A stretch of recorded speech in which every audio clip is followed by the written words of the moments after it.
नमस्कार, आपके साथ मैं हूं आदित्य कुमार।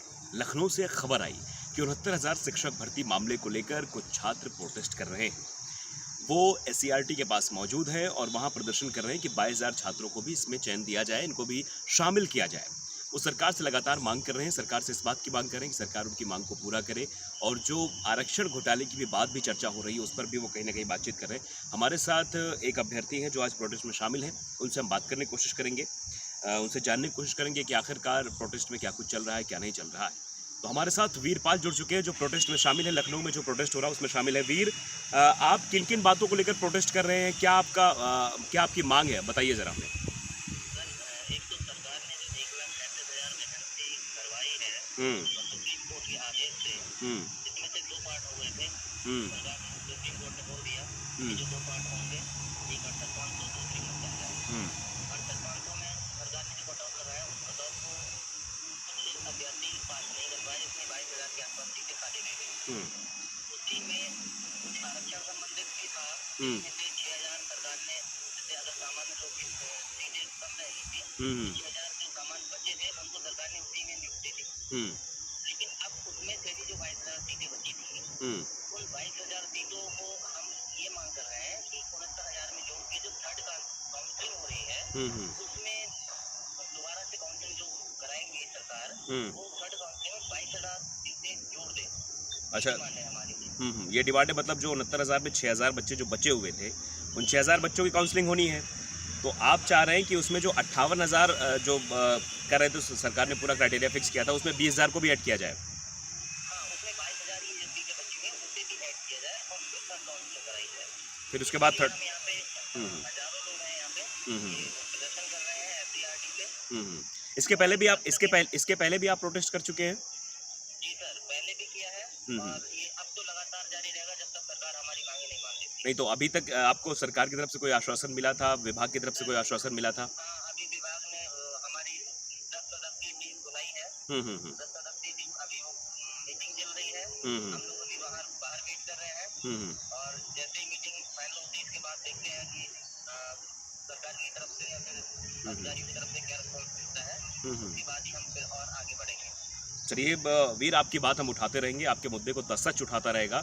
और आपकी जो बातें हैं, आपकी जो मांगे हैं, उन मांगों पर हम सरकार तक पहुंचाने की पूरी कोशिश करेंगे, उन मांगों को। और मंत्री महोदय से भी बातचीत करने की कोशिश करेंगे। बहुत बहुत धन्यवाद वीर, हमसे जुड़ने के लिए, अपनी बात रखने के लिए।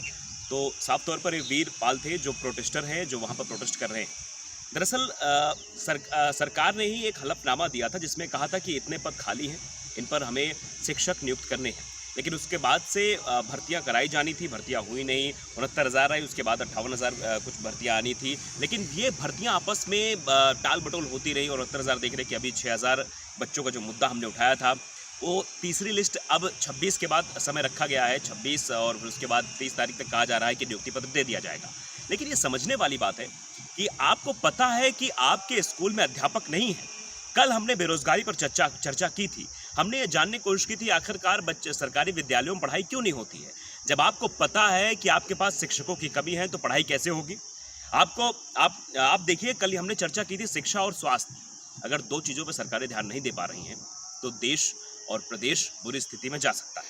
शिक्षक आपके पास नहीं है, आप शिक्षकों की भर्ती नहीं करा रहे हैं। स्वास्थ्य सेवाएं बदहाल है, कोरोना ने ये बता दिया। जैसे ही कोरोना आया, साफ तौर पर सबको पता लग गया कि सरकार की व्यवस्थाएं क्या है, सरकार कैसे व्यवस्थाएं कराती है। जिसके पास पैसा था, प्राइवेट अस्पताल में इस तरह से पैसे लिए जाए तो लोग परेशान थे, वो अलग की बात है। लेकिन हम इस मुद्दे पर अगर आए, तो साफ तौर पर शिक्षकों की जो व्यवस्था है, आप देख लीजिए, सरकार खुद हलफनामा देती है, सरकार खुद बताती है कि हमारे पास शिक्षकों की कमी है। लेकिन उसके बाद भी शिक्षकों की भर्ती को लेकर इतना टाल मटोल और इतना ड्रामा, इतनी सारी चीज़ें, इतना बच्चे प्रोटेस्ट कर रहे हैं। तो आप ये समझिए कि सरकार क्या तब सुनती है जब आंदोलन होते हैं।